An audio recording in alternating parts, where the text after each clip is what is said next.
इस कार्यक्रम के पुण्यार्चक हैं विद्या अर्ह गुरु भक्त परिवार श्री 1008 शांतिनाथ दिगंबर जैन मंदिर, बीसा नागदा समाज, भिंडर राजस्थान। श्री 1008 आदिनाथ दिगंबर जैन मंदिर, नरसिंहपुरा समाज, भिंडर राजस्थान। श्री कमल चंद जी स्नेहलता सोगानी, पुत्र पुत्रवधू मनीषा यशा, पोता पोती किंजल अक्षत, बेटी दामाद अनिता राजेश जी, दिव्यांश मेहुल सेक्टर 8 प्रताप नगर सांगानेर राजस्थान। एक सी सोच नहीं होती है, एक सा स्तर नहीं होता है। मैं कह रहा था यदि अध्यक्ष अच्छा होता है तो समाज पीछे से जुड़ जाती है। और उनकी एक बात में देख कर के सुन कर के आया तब मुझे बहुत अच्छा लगा। यदि आप लोगों के लिए वो सूत्र देना चाह रहा हूं, यदि आप लोग अपने नगर में मीटिंग को सक्सेस करना चाहते हो तो उन्होंने महावीर जयंती की मीटिंग को बुलाया 1 महीने पहले। और मीटिंग में सब लोग तभी आते हैं जब उन्हें खाने पीने की नाश्ता की व्यवस्था होती है। तब उन्होंने नाश्ता की व्यवस्था रखी, मीटिंग को बुलाया। मीटिंग में 25-50 लोग जो मेंबर्स थे वो सब आए। क्यों आए? नाश्ता पहले रखा है, फिर उससे वास्ता की बात बाद में होना। मुझे देख कर के अच्छा लगा कि यदि कोई भी कार्यक्रम की मीटिंग हमें करना है तो सबसे पहले समाज के अध्यक्ष को, उनकी कमेटी के मेंबर्स को नाश्ता की व्यवस्था रखना चाहिए। तो कभी भी तुम्हारी क्या बोलते मीटिंग फैल नहीं हो सकती है। ये बात हमने उनको देखा। ऐसे ही हर व्यक्ति कर सकते हैं। तो मैं कह रहा था हमारे समाज के, घर के, परिवार के रूप में किसी न किसी मेंबर का अपना योगदान होता है। परिवार में एक रूपता होगी तो प्रसन्नता होगी। चाहे परिवार की बात हो या फिर समाज की बात हो, कहीं की भी बात हो, व्यवहार की बात हो, सामाजिक स्तर की बात हो या राजनीतिक स्तर पर हो या किसी भी तरह की बात हो, यदि एक रूपता है तो प्रसन्नता होगी। और प्रसन्नता होगी तो हमारी समाज में समरसता बनी रहेगी। जब सामाजिक समरसता होती है तो समाज में एकता दिखाई देती है। आज गुरुदेव पारिवारिक प्रेम और सामाजिक एकता को बनाए रखने के लिए एक बहुत अच्छा हम सब के लिए सूत्र देने जा रहे हैं। वो एक हाइको के माध्यम से कह रहे हैं। गुरुदेव ने हजारों हाइको लिखे हैं, उनमें से एक तुम्हारे सामने मैं रख रहा हूं। बड़ों छोटों पे, बड़े छोटों पे वात्सल्य विनय से एकता पाएं। बड़े छोटों पे वात्सल्य दिखाएं, छोटे बड़ों के प्रति विनय का भाव रखें, तो कहीं पर भी दिक्कत आने वाली नहीं है। होता क्या है हम सबके साथ, छोटा विनय करना नहीं चाहता है और बड़े अपना वात्सल्य दिखाना नहीं चाहते हैं। आप किसी से आप बोल करके बात करोगे तो सामने वाला जी आप कैसे हैं, और आपने रुतबा झाड़ा तो सामने वाला कम थोड़ी है, वो भी तुमसे सवा हो सकता है और ना भी हो, लेकिन कभी ना कभी बदला लेने का मन में भाव तो रखता ही रखता है। एक बार एक व्यक्ति चला जा रहा था, एक पहलवान ने उसको किसी बात को लेकर के एक अच्छा घूंसा मारा, वो तिलमिला गया। फिर थोड़ी देर बाद उससे कहता है पहलवान से जिसको पिटाई हो गई, क्यों भाई साहब आपने जो मुझे मारा है मजाक में मारा कि सही में मारा? मजाक में मारा कि सही में मारा? बोले मैंने सही में मारा। तो सामने वाला कहता है अच्छा हुआ तुमने सही, मजाक क्योंकि मुझे को पसंद नहीं है। अब पिट तो गया है, कुवत तो है नहीं, तो करे क्या? अच्छा है तुमने सही में मारा क्योंकि मजाक मुझे पसंद नहीं है। तो बड़ों छोटों पे वात्सल्य विनय से एकता पाएं, गुरुदेव का ये सूत्र है हम सबके लिए। इसका मतलब क्या हुआ? जो बड़े हो छोटों को वात्सल्य दें। यदि हम एक दूसरे को वात्सल्य नहीं देंगे तो बड़े छोटे हमारी विनय भी नहीं करेंगे। आप घर में देखो, एक कल बहन जी मेरे पास शाम के समय आई, अपने बेटे को लेकर के बोलती, महाराज श्री इसको समझाओ जरा। जब 20 साल का बेटा 16 साल का बेटा तुम्हारा हो गया, तुम उसको समझा नहीं पाए तो गुरु क्या समझा सकते हैं। संस्कार गर्भ से दिए जाते हैं, बाहर तो उनका पल्लवित होता है, उनको सहारा दिया जाता है। एक बाबूजी मेरे पास में बैठे थे, बोले कल आना, अभिषेक करना, आहार देना। वो आज तक पता नहीं कहां है, अभी तक मतलब। यदि घर परिवार में हमने उनको वात्सल्य दिया होता, प्रेम दिया होता, तो आज बच्चे हमारी बात सुनते। बार बार उसकी मां कह रही, महाराज जी वे बात सुनता नहीं है, 2 बजे सोने को जाता है और सुबह 11 बजे उठता है। ये आज के बच्चों की तथाकथित स्थिति है। एक बच्चे की बात नहीं है, सैकड़ों बच्चों की यही स्थिति है। पढ़ने वालों की तो स्थिति भयंकर बिगड़ी हुई है।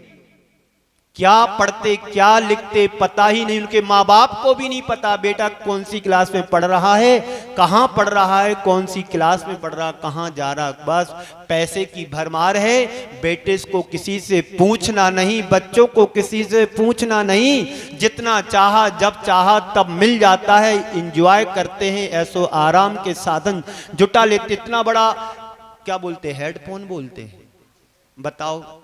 यदि वो लगा ले तो ऐसा लगता है जैसे विदेशी आ गया हो। ये स्थिति है। पैसा अतिरिक्त होने के साथ साथ हमारा कंट्रोल रूम से सब बाहर है। प्यार से समझाने की जरूरत आज के बच्चों को, उनसे ज्यादा तेज आवाज में नहीं बोल सकते। मैं तो आपको बोल सकता हूं, लेकिन हम बच्चों को नहीं बोल सकते। तो बड़ों छोटों पे वात्सल्य विनय से एकता पाएं। जो बड़े हों छोटों को प्रेम वात्सल्य दें। यदि अध्यक्ष अच्छा होता है, प्रधानमंत्री अच्छा होता है, मुख्यमंत्री अच्छा होता है, सरपंच अच्छा होता है, नगर पालिका का जो भी मुखिया होता है, प्रेसिडेंट होता है, वो अच्छा होता है, तो सारी समाज, सारे उनके साथी एक साथ उनका साथ देते हैं। आप घर परिवार से अंदाज लगाओ। सास यदि बहू से अच्छे से व्यवहार करती है तो बहू भी सास को हाथों पे लेकर के चलती, जी माँ, जी माँ, और क्या करना है, जी माँ। और सास अपना रुतबा दिखाए तो बहू भी फिर ठेंगा दिखा दी, जाओ तुम सास हो तो हम भी कभी सास। प्रेम वात्सल्य हर घर की रीढ़ होना चाहिए, हर व्यक्ति की रीढ़ होना चाहिए। जहां पर प्रेम बरसता है वहां पर समरसता अपने आप दिखाई देती है। चाहे पति पत्नी का व्यवहार हो, चाहे नंद भौजाई का व्यवहार है, या सास ससुर के बीच की बात हो, कहीं पर भी हम इसको घटित कर सकते हैं। या सामाजिक स्तर पे, या राजनीतिक स्तर पर, या किसी भी क्षेत्र में, किसी भी फील्ड में इसको हम उपयोग कर सकते हैं। आप पहले देना सीखो। एक जगह एक भिखारी भीख मांगता था। 2 पैसे 4 पैसे की भीख मांगता तो दिन भर में इतना ही उसके पास जुड़ पाता था जितने में उसका पेट भरे। एक दिन उस भिखारी ने एक पढ़े लिखे युवक से भीख मांगी तो उसने कहा कि तुम कुछ किया करा करो, भीख मांगने से जिंदगी नहीं कटेगी, तुम्हें कोई देने वाला नहीं है, देना सीखोगे तो लेना मिलेगा तुम्हें। उस भिखारी ने कहा मेरे पास तो कुछ भी नहीं, मैं क्या देना शुरू करूं, मैं 2 पैसे मांगता हूं दिन भर में, अपने पेट भर पाता हूं, मैं देना कहां से जानूं, कहां से दूं, मेरे पास कुछ देने के लिए नहीं है। उस युवक ने, पढ़े लिखे युवक ने उसको शिक्षा देने के लिए कहा कि जी मेरे पास थोड़े से बीज हैं, इनसे फूल उगेंगे, सुंदर सुंदर फूल उगेंगे, इन फूलों को तू बेचना, बेचो के पैसे मिलेंगे, उससे तुम्हारा जीवन का गुजर बसर चलेगा। उसने जाकर के भूमि में बीज बोए, बड़े कुछ दिनों में बड़े बड़े सुंदर फूल उग कर के आए। उसका व्यापार चलने लगा, फूल बेचने लगा, लोग फूल खरीदते थे, सुगंधित भी होते थे पर सुंदर भी होते थे। लोगों ने फूल खरीदे, पैसे दिए, आगे चल गए, उसका अच्छे से घर परिवार चलने लगा। कुछ दिन बाद फूल की फसल खत्म हो जाती है, अब फूल नहीं है, बिकते नहीं है, बेचता नहीं है, पैसा आना बंद हो गया।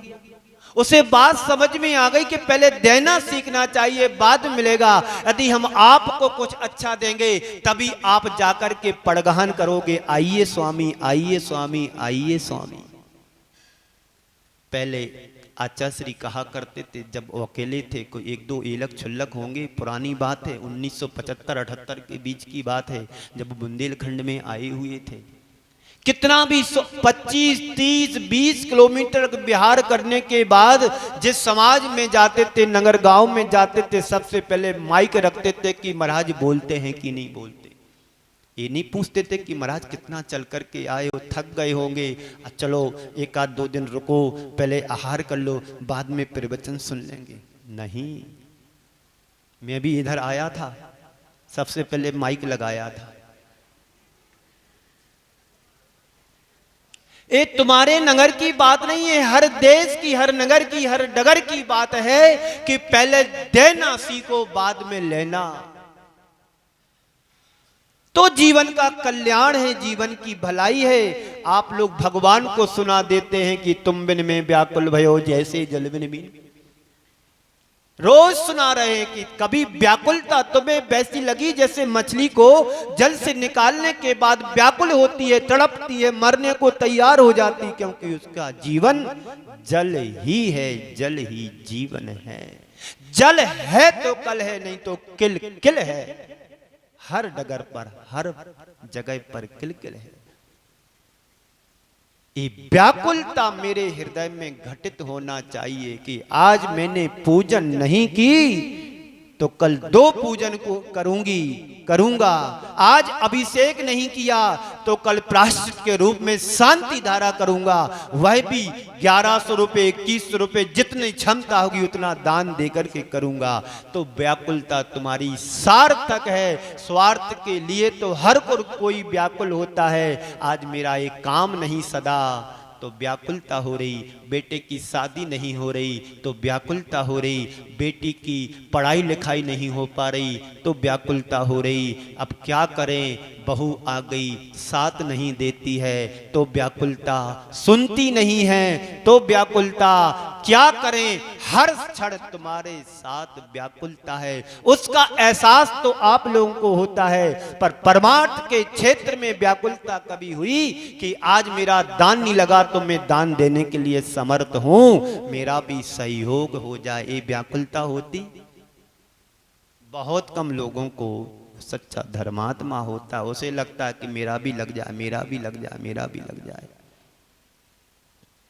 ऐसी व्याकुलता होना चाहिए तो जो बड़े हो छोटों को वात्सल्य दें और जो छोटे हैं बड़ों के प्रति विनय रखें। बड़ी गहरी बात गुरुदेव ने इन 3 पंक्तियों में कहा है। एकता का बड़ा सरल सा सूत्र हमारे गुरुदेव ने हम सबको दिया है। ध्यान रखना, व्यक्ति सुंदर नहीं होता है। अभी तक तो यही सुना था कि व्यक्ति बड़ा सुंदर है, बड़ा अच्छा दिख रहा है, ऐसा बोलते ना आप लोग, बड़ा क्यूट हूं मैं, बड़ा सुंदर हूं मैं। पर संत कहते हैं व्यक्ति सुंदर नहीं हुआ करता है, व्यक्ति के विचार सुंदर होते हैं तो व्यक्ति सुंदर बन जाता है। यदि कोई व्यक्ति गाली देता है सुंदर है तो उसे कोई पसंद नहीं करेगा, और कोई व्यक्ति चेहरे से, शकल से, रंग रूप से सुंदर नहीं है पर उसका व्यवहार इतना मधुर है, हर व्यक्ति उसके लिए चहेता बन जाता है। तो व्यक्ति सुंदर नहीं होता है, व्यक्ति के विचार सुंदर होते हैं। विचार ही व्यवहार को जन्म देता है और व्यवहार व्यापार को बढ़ाता है। आपका व्यवहार ठीक होगा, आपकी दुकान गली में भी होगी तो वहां भी ग्राहक आएगा, और आपका व्यवहार ठीक नहीं है, आप बीच चौराहे पर बैठो तो मक्खी भी नहीं भगा पाओगे, दिन भर में एक भी ग्राहक नहीं आया। ऐसा लोगों के साथ होता है। मैं गया में था, एक व्यक्ति शर्ट पीस लेने आया, थान में से कपड़ा कटवाया 2 मीटर। कितने में बनती शर्ट बोलो? 2 मीटर में है ना। किसने भी बने, बात समझने की है।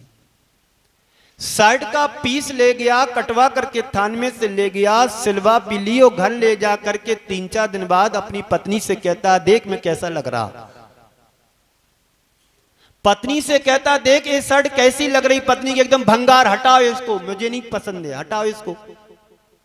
अरे पागली पगली, पीस बनवा कटवा करके लाया, सिलवा भी लिया, 500-700 रुपए खर्च भी हो गए और तू कह रही पसंद नहीं आई। देखो मैंने कह दिया ना, मुझे पसंद नहीं, शर्ट को घर में नहीं रहना चाहिए, नहीं तो मैं खाना नहीं खाऊंगी। अब क्या करे बेचारा, पत्नी तो प्राणों से प्रिय हो, कह रही खाना नहीं खाएगी। अब क्या करे, दुकान वाले के पास वो जाता है, भैया मेरी पत्नी बहुत झगड़ रही 3 दिन से, इस शर्ट को तुम वापस कर लो, पर पैसे देना नहीं देना वो बाद की चीजें, पर शर्ट तुम वापस कर ले, मुझे नहीं चाहिए, हमारी पत्नी झगड़ रही है। दुकानदार बहुत अच्छा था। उसने पूछा कितने का कपड़ा ले गया था तू? बोले 300 रुपए का। सिलाई कितनी लगी? बोले 200 रुपए। ये लो 500 रुपए का नोट उसने दे दिया। ऐसा आप करोगे क्या? बर्बाद हो जाओगे। कपड़ा काट करके दिया, सिली सिलाई शर्ट वापस रख ली और 500 का नोट वापस दे रहा है। ऐसा दुकानदार तो पागल होगा, अच्छा तो हो नहीं सकता है। गर्मी में दिमाग गर्म हो जाता है ना। पर उसने शर्ट को रख ली, जाओ ये तुम्हारे पैसे हैं जो हैं ले जाओ। और क्या सोच करके रखा, हमारे पास में 4 नौकर लगे हुए, एक नौकर को उसने दे दी। नौकर भी, सर्वेंट भी, कर्मचारी भी प्रसन्न हो गया कि आज मुझे सेठ जी ने एक शर्ट दी। वो ईमानदारी से और लगन से काम करने लगा। इधर ग्राहक भी अपना पक्का हो गया। अभी तक महीने में 1 ग्राहक आता था, अब वही व्यक्ति महीने में 4 ग्राहक लेकर के आने लगा। नुकसान हुआ कि फायदा? विचार ही व्यवहार को जन्म देता है और व्यवहार व्यापार को बढ़ाता है। व्यवहार अच्छा होगा तो तुम्हारी गली के अंदर दुकान दौड़ेगी, चलेगी नहीं। एक सूत्र लेकर के जाओ, व्यवहार में समरसता होना। घर हो, परिवार हो, समाज हो, सामाजिक स्तर पर हो या राजनीतिक स्तर पर हो, किसी भी फील्ड में आपका व्यवहार अच्छा होगा, आप अपने आप चुन करके आओगे, चुनाव करने की जरूरत नहीं पड़ेगी। आज समाज में चुनाव होते हैं, पार्टियां बट जाती हैं, ए पार्टी के, इस पार्टी के, इस परिवार के, उस परिवार के, और जो चयन होकर के आते हैं उसको कोई परिवार से मतलब नहीं, सबके एक रूपता का सूत्र पात बन करके आते हैं। तो बात समझ में आ रही ना? तो व्यक्ति सुंदर नहीं होता है, व्यक्ति के विचार सुंदर होते हैं और विचार ही व्यवहार को जन्म देते हैं और व्यवहार व्यापार को बढ़ाता है। इस कार्यक्रम के पुण्यार्जक थे विद्या अरह गुरु भक्त परिवार श्री 1008 शांतिनाथ दिगंबर जैन मंदिर, बीसा नागदा समाज, भिंडर राजस्थान। श्री 1008 आदिनाथ दिगंबर जैन मंदिर, नरसिंहपुरा समाज, भिंडर राजस्थान। श्री कमल चंद जी स्नेहलता सोगानी, पुत्र पुत्रवधू मनीषा यशा, पोता पोती किंजल अक्षत, बेटी दामाद अनिता राजेश जी, दिव्यांश मेहुल, सेक्टर 8 प्रताप नगर, सांगानेर, राजस्थान।